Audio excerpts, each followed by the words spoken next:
शान्ताकारं भुजगशयनं पद्मनाभं सुरेशं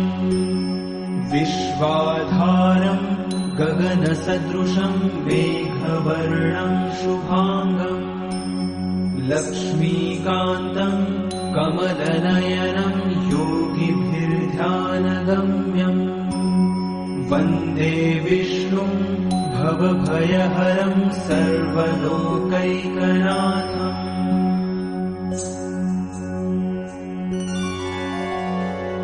शान्ताकारं भुजगशयनं पद्मनाभं सुरेशं विश्वाधारं गगनसदृशं मेघवर्णं शुभांगं लक्ष्मीकान्तं कमलनयनं योगिभिर्ध्यानगम्यम् वन्दे विष्णुं भवभयहरं सर्वलोकैकनाथम्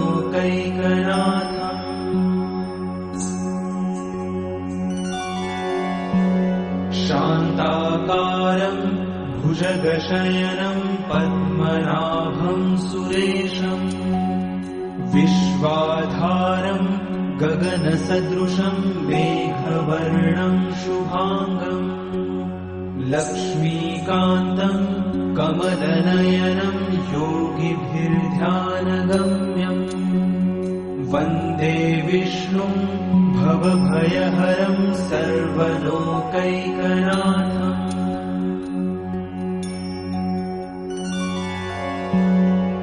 शान्ताकारं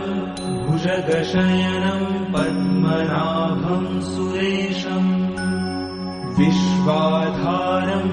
गगनसदृशं मेघवर्णं शुभांगं लक्ष्मीकान्तं कमलनयनं योगिभिर्ध्यानगम्यम् वन्दे विष्णुं भवभयहरं सर्वलोकैकनाथम्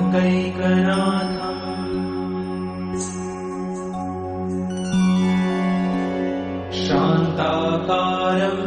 भुजगशयनं पद्मनाभं सुरेशं विश्वाधारं गगनसदृशं मेघवर्णं शुभांगं लक्ष्मीकान्तं कमलनयनं योगिभिर्ध्यानगम्यम् वन्दे विष्णुं भवभयहरं सर्वलोकैकनाथम्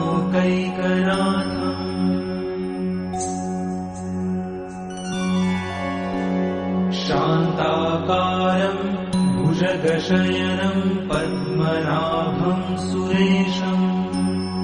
विश्वाधारं गगनसदृशं मेघवर्णं शुभांगं लक्ष्मीकान्तं कमलनयनं योगिभिर्ध्यानगम्यम् वन्दे विष्णुं भवभयहरं सर्वलोकैकनाथम्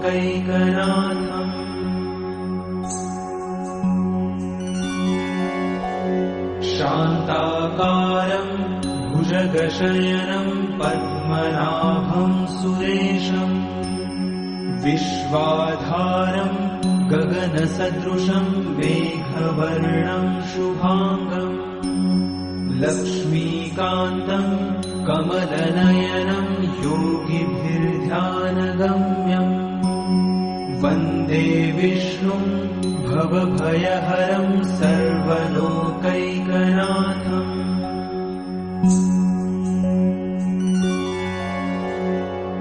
शान्ताकारं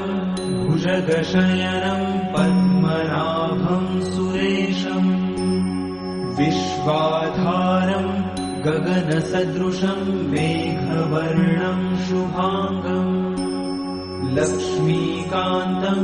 कमलनयनं योगिभिर्ध्यानगम्यम्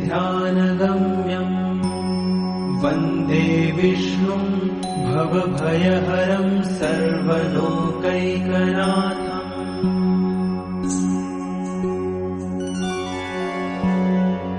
शान्ताकारं भुजगशयनं पद्मनाभं सुरेशं विश्वाधारं गगनसदृशं मेघवर्णं शुभाङ्गम् लक्ष्मीकान्तं कमलनयनं योगिभिर्ध्यानगम्यम् वन्दे विष्णुं भवभयहरं सर्वलोकैकनाथम्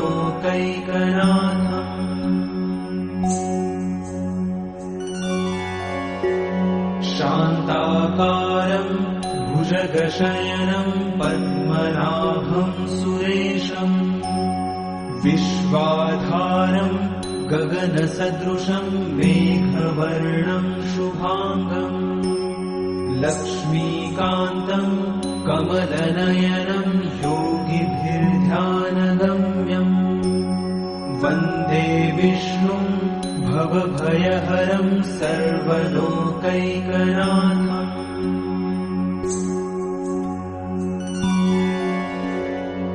शान्ताकारं